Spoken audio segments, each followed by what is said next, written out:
beberapa macam menurut saya. Ada pengamat yang memang tidak suka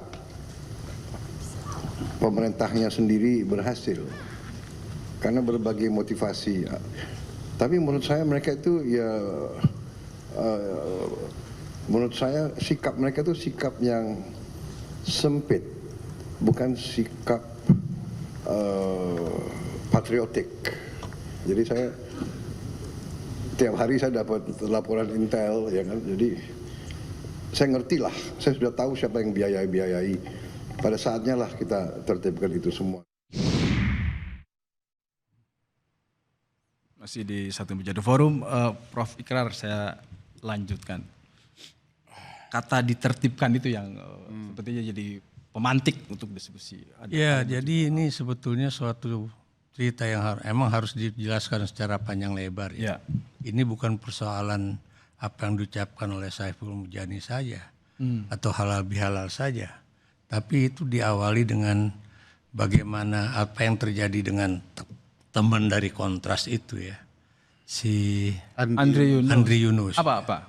Melihat apa? Karena ya, itu yang kemudian disiram air keras ya, sampai wajahnya rusak, badannya juga rusak ya, mata yang kanannya hampir nggak bisa melihat seperti yang terjadi pada.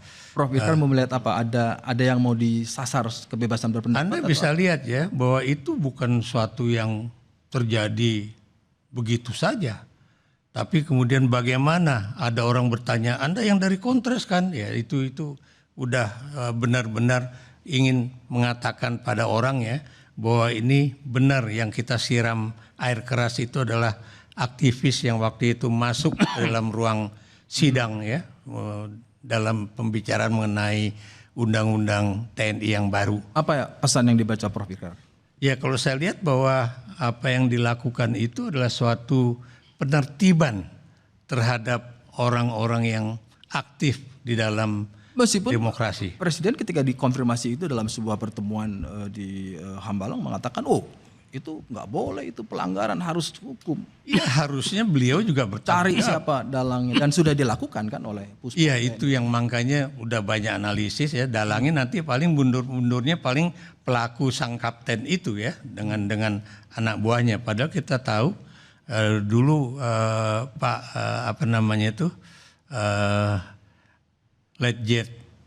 Letjen TNI almarhum nih, dulu Kasum TNI, beliau mengatakan pada saya dalam kasus tim Mawar aja, dia bilang Kerar nggak ada cerita itu mayor itu bisa ngambil tindakan atas inisiatif sendiri, nggak ada itu harus seorang yang sudah berpangkat kolonel atau minimal letkol. Tapi kalau ini sekarang juga kapten, makanya kemudian yang tertangkap kan yang kapten dan orang-orang yang melakukan itu aja. Tapi bagaimana di atas siapa yang memberikan perintah dan kemudian mengapa itu dilakukan, itu satu hal ya. Jadi Andri Yunus itu bukan cuma persoalan undang-undang TNI saja, tapi juga termasuk upaya pembungkaman suara-suara kritis. Betul ya, itu satu. Dan kemudian kata penertiban ya, penertiban terhadap pengamat, ingat ya, itu terhadap pengamat. Prof termasuk pengamat politik? Saya juga termasuk pengamat juga. Beliau juga termasuk pengamat juga. Kurang tertib apa coba? Semuanya jadi makanya kemudian mengapa misalnya teman kami itu dosen di Universitas Negeri Jakarta itu ya, Ubaidillah Badrun itu mengundang kami ya. Dan waktu itu memang saya bilang nggak bisa, kenapa? Karena kemudian saya ada pertemuan anak-anak saya, keluarga saya juga ya, kebetulan anak saya juga satu baru pulang dari Australia walaupun. Tapi kan konteksnya saat itu bertemu untuk merumuskan, memberikan masukan atas perjalanan bangsa kan? Ya, jadi intinya itu mengingatkan Presiden Prabowo ya bahwa jangan menggunakan kata penertiban. Makanya kemudian kata penertiban itu seperti juga yang dikatakan Ferry ya, itu pakai P ya, bukan pakai B. Dan ini mau ditertibkan. Kemudian Pak Prabowo selalu mengatakan kita tidak memiliki patriotisme. Sekarang kalau saya tanya kepada Anda, apakah Presiden Prabowo memiliki patriotisme? Kalau kemudian beliau itu mengikuti misalnya BOP ya, yang di situ ada Israel, yang juga karena itu ada pertanyaan saya minta Bung Kodari menjawab. Apa Iya, se-ekstrim itu yang disampaikan Prof. Ikrar bahwa penertiban itu salah satu yang bisa dilakukannya adalah. Jadi saya kira begini, saya menjawab sesuatu itu selalu melihat kepada data dulu, aslinya seperti apa, aturannya bagaimana. Ini saya bacakan nih kalimatnya.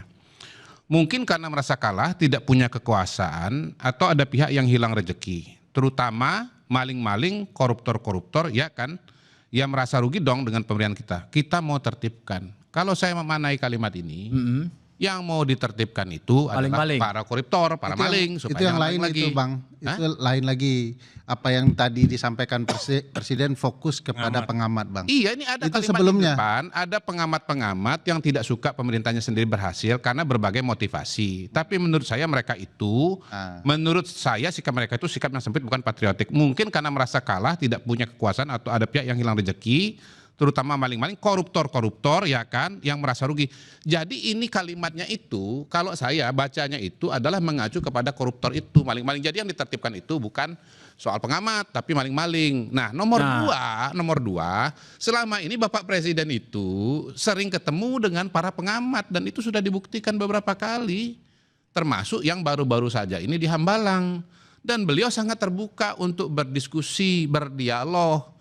Bayangkan total itu 6-7 jam itu berinteraksi di luar yang ditayangkan, ya. Tetapi yang tidak ditayangkan bukan berarti diedit, tapi karena break aja, makan-makan dan jeda waktu dan yang lain, dan istirahat begitu. Jadi Bapak Presiden ini sangat terbuka, dan jangan lupa bahwa Presiden ini seorang intelektual, seseorang yang baca buku, suka diskusi, suka dialog. Kalau ada kesempatan nih ya Bang Ferry, Pak Ikrar, itu pasti senang sekali. Itu mungkin ngobrol dengan diundang. Mungkin saja.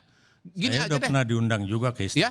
Saya udah pernah diundang. Itu dia, makanya udah pernah diundang. Jadi gini, pokok persoalannya tuh ya teman-teman, ini sekarang kita mau koridornya apa kalau menurut saya. Sekarang kan balik lagi nih bicara, yang viral itu kan Saiful Mujani, bukan Ferry Amsari. Kenapa? Karena ya balik ya ke tafsir masing-masing ya. Tapi apa yang disampaikan oleh Bang Saiful itu sesuatu yang pertama ya tadi. Dia kalau kita baca dalam konteksnya itu menjatuhkan presiden itu adalah ya di luar konstitusi. Jadi Pak Saiful itu dia bertentangan dengan konstitusi. Menyebutnya adalah sikap politik. Itu satu. Yang kedua, pergantian presiden lewat mekanisme yang di luar konstitusi, di luar pemilu, itu ketidakpastian politiknya sangat besar. Ada potensi konflik sosial, ada potensi kemunduran ekonomi, harga yang terlalu mahal untuk dibayar oleh bangsa kita. Kenapa tidak contoh seperti Bang Fahri Hamzah? Nah, kalau gitu Bang Fahri ini nggak pernah disebut makar, tapi beliau bertahun-tahun dukung Pak Prabowo, itu sabar dari satu pemilu ke pemilu berikut sampai gimana, Bung Fahri? Gitu. Maksud saya begini, contohlah Fahri Hamzah. Saya pengen dengar langsung dari Bang Fahri. Bang Fahri pasti percayalah bahwa ini harus dijaga demokrasinya. Hanya Bang Fahri kan mengingatkan jangan sampai kebablasan. Saya kira gini ya, sebagai orang yang tidak saja membela Pak Prabowo dalam berbagai pemilu, paling tidak saya jadi jubir 3 kali, tapi juga membaca tradisi keluarganya, terus membaca pikiran-pikiran Pak Margono, Pak Mitro yang kebetulan juga pendiri dari fakultas saya.